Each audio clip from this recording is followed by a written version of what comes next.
Hello, best friend! This is me, Levi. So, for today's vlog ay may natuklasan kaming create your own perfume dito sa My Coral Perfume lang yan. So, guys, advice ko sa inyo, try nyo na kasi sobrang sulit niya. So, ang dami nilang branch around UAE. So, meron din silang summer promo, 30% off to 70% of all items. So, share ko guys itong experience namin. So, eto yung perfume bar nila guys. Ayan. So, ang daming pagpipilian na scent. So, pili lang kayo kung ano yung gusto nyong scent dyan. Ito yung mga tester. Try ko yan. Yan yung tester nila. Yung mga maliliit na bottle na ganyan. So, ang bango niya grabe. Tapos, sobrang tagal niya din. So, perfect siya pang gift. Pwede siya din pang souvenir, wedding, or christening, ganyan. So, kung gusto nyo ng kakaibang souvenir, so, pwede siya. So, ito yung shop nila.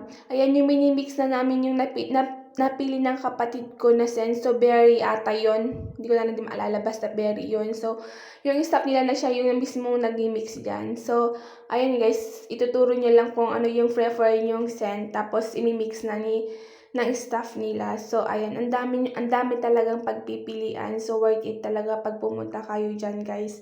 Pag ayaw nyo naman ng hindi customized, so nag-offer din sila guys. Ang daming pagpipilian. So, ano pang hinihintay nyo, bisitahin nyo na yung Coral Perfumes kasi sobrang sulit. Tsaka, yung mga perfume nila, yung mga price is affordable talaga guys.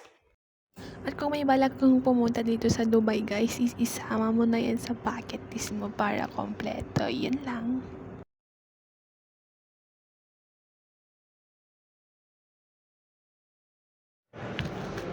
Tapos na-mix na nilang stock. O, share ko lang guys. Ito pala yung box niya. Sobrang ganda. So, pag ireregalo niya, so hindi kayo mahihiyang ibibigay ito. Kasi box pala ang ganda na guys. So, aesthetic. Char. Aesthetic siyang tignan. Gold siya. Sobrang cute niya. So, kaya ano pang hinihintay nyo, try nyo na at bisitahin ang Coral Perfumes. So, marami naman silang branch around UAE, guys. So, ayun lang. Thank you for watching. Bye-bye. See you in my next vlog, best friend. Bye!